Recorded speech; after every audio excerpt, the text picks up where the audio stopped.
All right, so now that we know a little bit about the foundation of classical conditioning, we have to go over some of the important terminology that we need to be familiar with on top of just those four basic elements of classical conditioning. So the first term that we need to familiarize ourselves with is acquisition. And this one is the first one we're going to go over because this is the first step in a classically conditioned response. Acquisition is that initial learning of the stimulus-response relationship. So if we relate this back to Pavlov's experiment, we would say acquisition occurred when the dogs salivated in response to the bell alone. When you acquire a conditioned response, it just means that you've learned it. And so that you don't need the unconditioned stimulus anymore in order to produce the response, you only need the conditioned stimulus. Now with acquisition, it's very important, the order of presentation of the two stimuli, and I believe we referenced this when we went over Pavlov. In order for you to acquire a classically conditioned response, the conditioned stimulus needs to precede or happen before the unconditioned stimulus. When they're paired together, the order of the pairing matters. If you think of Pavlov's experiment, it only worked because he rang the bell first and then he presented the food. By doing it in this order, the dogs were learning that the bell was a reliable predictor of the food, and so they started to respond to the bell. If Pavlov had switched the order and had presented the food first and then the bell, well, that would have just been really weird for the dogs. The bell would have maybe been like a celebration and woo, you just got fed, but it wouldn't have told them anything new or anything important, and so they wouldn't have learned to salivate in response to the bell.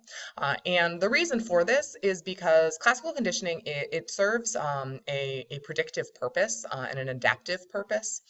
If you think of an experience of an animal in the forest, for example, they like if you have a deer and it hears a twig snap, usually a deer will startle and will run away. Why does it do that? Well, snapping of a twig sometimes signals the approach of some sort of predator.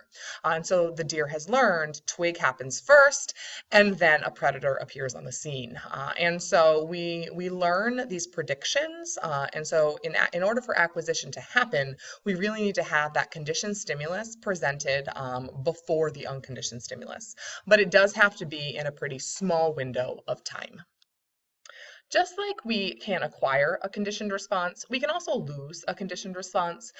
Just because you've been classically conditioned at one point in your life does not mean you're always going to demonstrate that behavior, especially if the conditioned stimulus no longer reliably predicts the arrival of the of the unconditioned stimulus.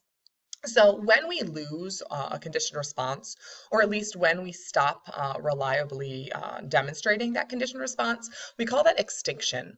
So one example I have would work for a current class of students probably pretty well. We recently switched when we do announcements here at school, and so used to be right around 2:10, you'd look at the clock and you know, okay, like class is over. And so right around 2:10, like students would start to like pack up their bags and you get ready for announcements. But a year or so ago, we switched it, and now that doesn't happen until around 2:14. And so 2:10 now comes and goes without much of a reaction. It used to prompt, the thought in people's heads, class is ending, behaviors of packing up. But since it no longer signals announcements, people don't respond to it anymore. If Pavlov had stopped feeding the dogs after ringing the bell, they wouldn't keep salivating. They might the first couple times, but if he just kept ringing the bell and then tricking them and not giving them food, eventually that behavior is going to go through extinction. All right, so you'll notice that the definition for extinction didn't use the terminology like complete disappearance of a classically conditioned response. It just said diminishing of a conditioned response. And the reason for that has a lot to do with something called spontaneous recovery, which refers to the fact that even if a conditioned response has gone extinct, sometimes completely randomly it will reappear. And so the definition of spontaneous recovery is the reappearance of a weakened conditioned conditioned response after a pause. So if you were to apply this to Pavlov, after his dogs had finished with the experiment and, it had been a while since they had heard a bell and then received food, they would have stopped salivating in response to a bell. But then maybe a year or two down the road, they'd hear a bell and they might just randomly start salivating again. There's really no reason for it. It would just sort of come out of nowhere, hence the term spontaneous recovery. And the reason why we think this happens is, again, just evolutionarily adaptive. If we keep checking back in with these conditioned responses, there's the chance that if the conditioned stimulus started to reliably predict the unconditioned stimulus in the future, we would be more prepared to relearn it quickly. Example of this in your own lives. Every year you get new locker combinations, and I'm sure like you start to learn your new locker combination and it becomes almost habit to go to your new locker, do your new combination. But occasionally you might find yourself either A, heading to last year's locker, and halfway through the trip realizing, wait a second, like I don't have my locker here anymore. Or you might find yourself at your new locker but trying to do your old code. That would be an example of spontaneous recovery. I had a former student who sent me a message once, and they said they were in the dining hall, and apparently in the dining hall, there was a bell went off somewhere in the kitchen, and it sounded very similar to the bell in between classes here. And even though this was the middle of their freshman year, and they'd heard this bell before, and they'd been in college now for half a year, they started to stand up out of their seat because they were just not really paying attention, and spontaneous recovery occurred. Here at school, when you hear a bell, it means the end of the class period, and you stand up. And so that would be an example of spontaneous recovery. All right, so next term is generalization. And this is something that we can see happening in a lot of classical conditioning examples because this refers to the tendency for stimuli similar to the conditioned stimulus to elicit similar responses. When you generalize, you start to respond with your conditioned response to things that are very similar to whatever the initial conditioned stimulus was. If we stick with the trend of talking about school bells, at our school we have two different types of bells.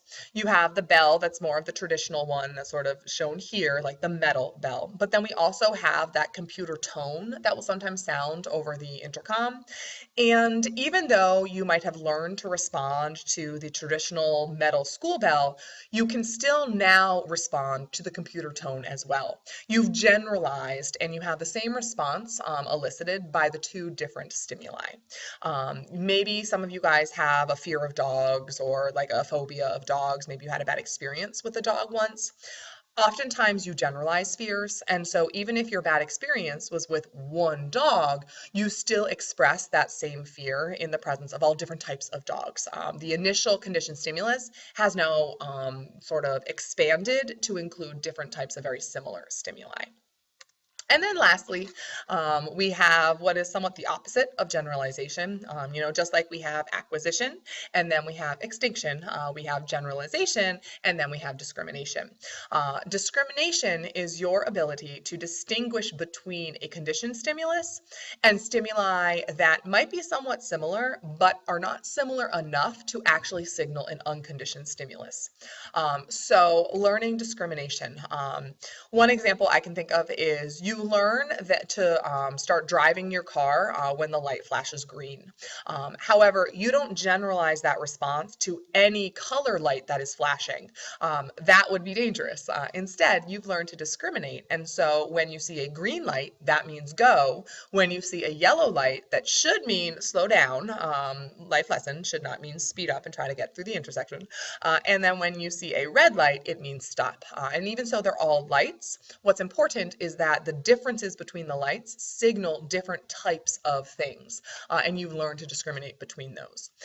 So what I think would be helpful is if you can kind of go through these terms yourselves and try to think of an example from your own life of each of them happening. Because the cool thing about classical conditioning is you have so many classically conditioned responses. And when you really take a step back and think about them, it becomes really easy to see how this information is relevant to your own life.